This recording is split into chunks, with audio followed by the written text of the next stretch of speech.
ସାଙ୍ଗମାନେ good morning. ଚାଲନ୍ତୁ ଦେଖିବା ଆଜି ହେଉଛି ଗୁରୁବାର, ଆମ ଘରେ କ'ଣ ସବୁ ଚାଲିଛି। ଏପଟେ ତ ଟିଭି ମରା ହେଇଛି, ଲକ୍ଷ୍ମୀ ପୁରାଣ ତାର ବାଜି ଚାଲିଛି। ଆଉ ଏପଟେ ଚାଲନ୍ତୁ ଦେଖିବା ଘରେ ସମସ୍ତେ କ'ଣ କରୁଛନ୍ତି। ଏଠି ଆମର ଲିଟି ମ୍ୟାଡ଼ାମ ବସିକି ସୁଜି କାକରା ପାଇଁ କ'ଣ କରୁଛ? ଏଇଟା ପିଠା ଗଢ଼ୁଛ। ଆଉ ଏପଟେ ବୋଉ କ'ଣ କରୁଛନ୍ତି? ମଣ୍ଡା ବସେଇବି। ମୁଣ୍ଡା ପିଠା। ଆଚ୍ଛା, ଆଉ କ'ଣ କ'ଣ କଲଣି? ଥୋଇ ଦେଇଛି ଘର ଭିତରେ ଏଠି କ୍ଷୀରି ଆଉ ଅଟକଳି। କ୍ଷୀରି ଅଟକଳି କୋଉଠି କୋଉଠି?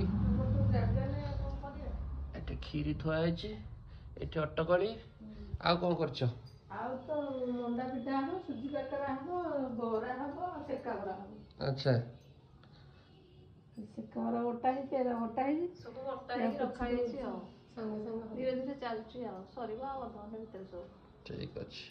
ଲକ୍ଷ୍ମୀ ଆମ ଘରକୁ ଆସିଲେ ତ ପ୍ରଥମେ ଆମ ପଛ ପଛରେ କଲ ଘର ଆଉ ଆଗ ପଛ ହେଇକି ଆମେ ଦୀପ ଜଳେଇକି ଡାକିଲୁ।